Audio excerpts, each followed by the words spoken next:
kelompok 6. Tunggu dulu, kita juga dari kelompok 6. Saya Karel. Aku Marsa. Nah, kenalin, ini namanya Yuna. Jadi, kasusnya itu Yuna pengen banget beli rumah, tapi belum ada uangnya, belum lagi harga rumah yang mahal banget kan. Nah, jadi Yuna itu berencana untuk mengajukan KPR. Gimana kalau kita bantu Yuna untuk menghitung simulasi KPR-nya? Nah, di sini Yuna berencana mengajukan rumah sesuai dengan data yang ada di sini. Jadi, harga rumah yang diajukan KPR Yuna itu adalah 1 miliar dengan pembayaran DP 30%, yaitu 30% dari harga rumahnya adalah 300 juta dengan tenor 20 tahun atau sama dengan 240 bulan.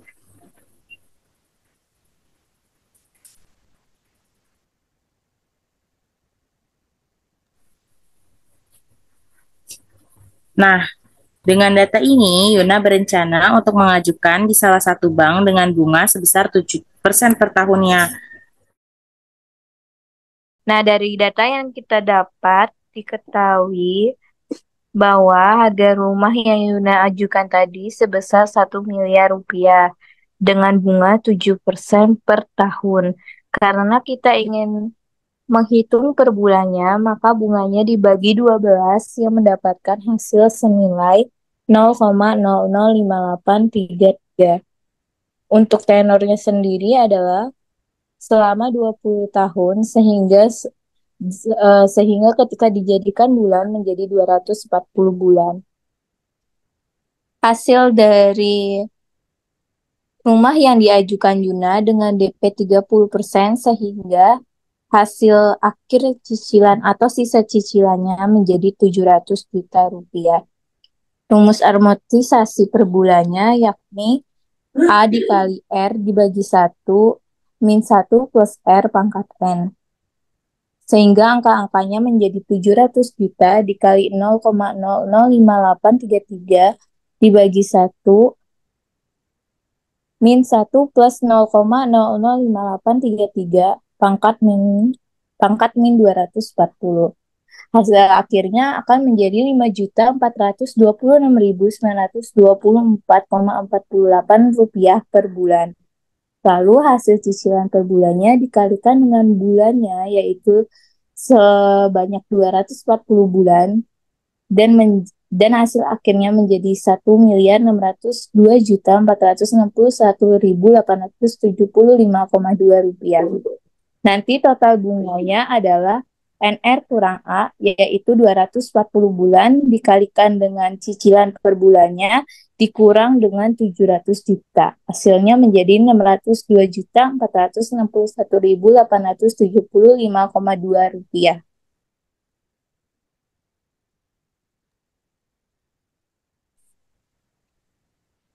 Kita lanjut ke rumus amortisasi per tahunnya. Sebenarnya sama seperti tadi. Yang membedakan adalah bunga yang di sini tidak dibagi dengan 12 bulan, sehingga bunganya menjadi 0,0007. Nanti cicilan per tahunnya menjadi 35.257.820,01 rupiah. Sehingga total bunganya menjadi 5.156.400,2 rupiah. Kita bisa lihat tabel realisasinya.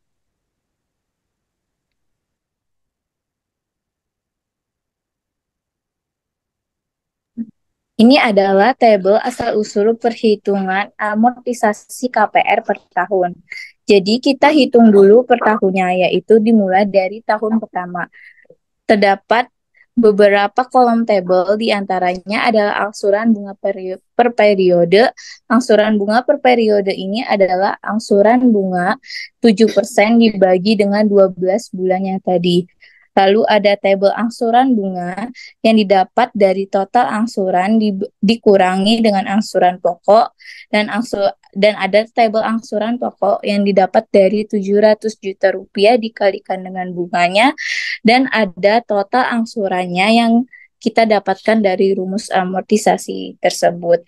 Sehingga nanti sisa pinjamannya diakumulasikan atau dikurangkan dengan si total angsuran. Boleh lanjut ke slide berikutnya.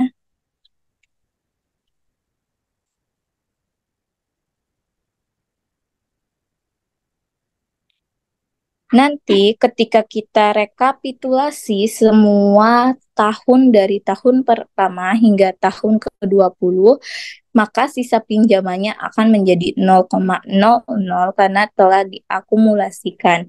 Dan angsuran pokoknya akan menjadi senilai 700 juta rupiah yang merupakan hasil perhitungan dari rumah yang diajukan Yuna sebesar 1 miliar rupiah dan sudah dikurangi DP sebesar 30%.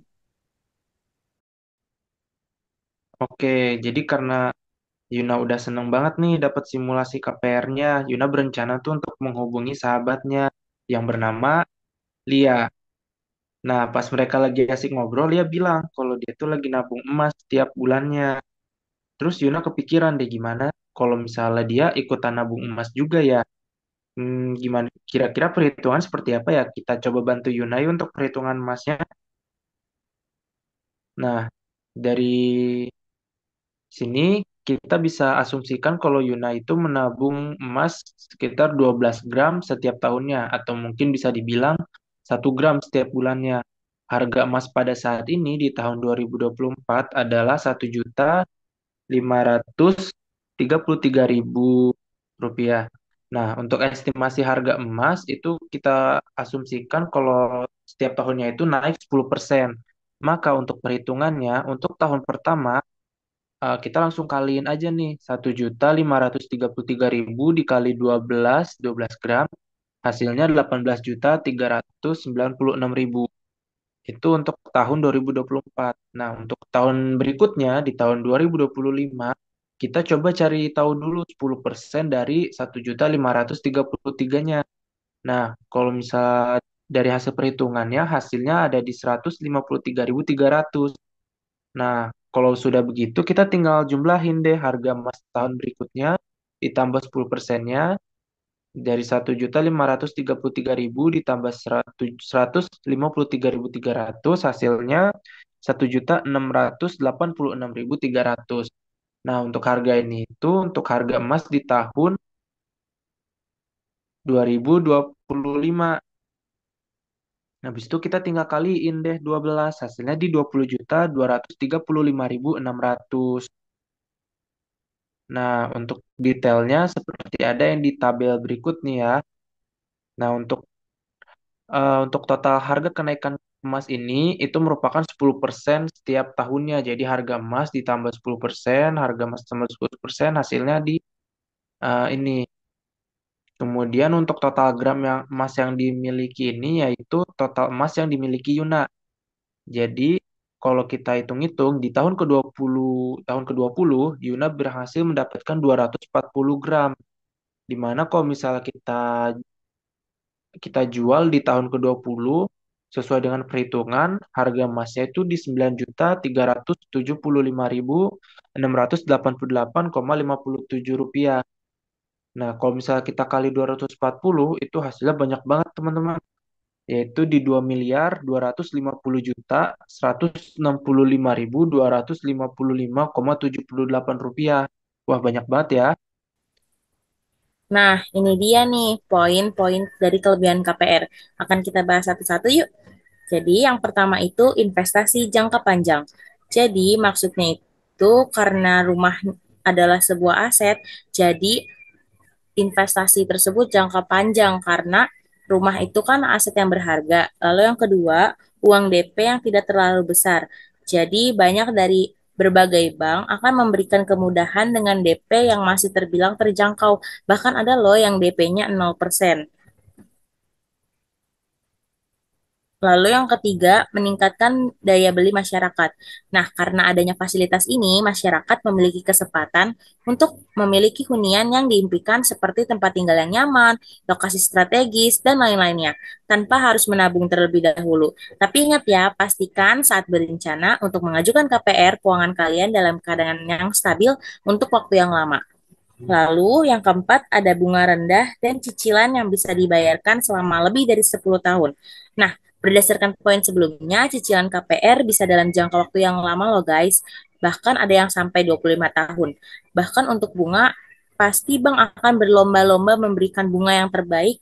Salah satunya Bank BCA, di mana mereka biasanya memberikan bunga spesial pada saat event BCA Expo di AIS BSD.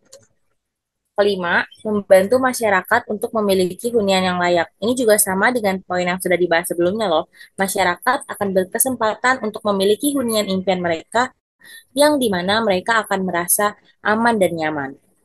Namun dari selain sisi kelebihan KPR, pasti dari kelebihan pasti ada kekurangannya juga kan. Nah, kita bahas juga ya. Jadi kekurangan dari KPR itu yang pertama, harga rumah jauh lebih tinggi. Jadi selain harga rumah yang tinggi, teman-teman juga harus siapin uang lebih untuk membayar DP, bunga, dan biaya lain-lainnya. Karena nggak akan cuma bayar harga rumah pokoknya aja. Lalu yang kedua, jika tidak bisa bayar, rumah akan disita. Jadi maka dari itu teman-teman perlu banget mempersiapkan, merencanakan bahwa keuangan teman-teman harus lebih stabil untuk beberapa tahun ke depan sesuai cicilan KPR yang diambil. Lalu yang ketiga, berbagai dokumen yang harus disiapkan. Nah, poin ini tuh nggak kalah penting karena dokumen untuk pengajuan KPR itu kan sangat banyak. Dan dari dokumen tersebut akan dilanjutkan ke proses analisa yang lumayan memakan waktu. Tetapi tidak semua bank akan seperti ini. Ada juga yang pengajuannya cepat dan juga yang lama, tergantung dari kelengkapan dari dokumen yang kalian berikan dan juga responsif jika ada dokumen tambahan yang harus disiapkan. Lalu yang keempat, ada penalti yang harus dibayar. Nah, selain dari poin nomor satu, biaya penalti seperti terlambat membayar, pelunasan dipercepat sebelum jatuh tempo, dan lain-lainnya, itu akan ditanggung oleh teman-teman yang akan mengambil KPR. Jadi, memang harus dipertimbangkan banget nih, guys. Nah, setelah kita membahas kelebihan dan kekurangan dari KPR rumah, di sini saya akan membahas sedikit tentang kelebihan dan kekurangan menabung emas. Kelebihan menabung emas itu yang pertama, aman terhadap inflasi dan ketidakstabilan ekonomi. Yang kedua, diversifikasi portofolio investasi. Yang ketiga, tidak terikat dengan nilai terhadap fluktuasi mata uang. Yang keempat, modal awalnya yang kecil. Dan yang terakhir itu harga emas akan selalu meningkat nih guys.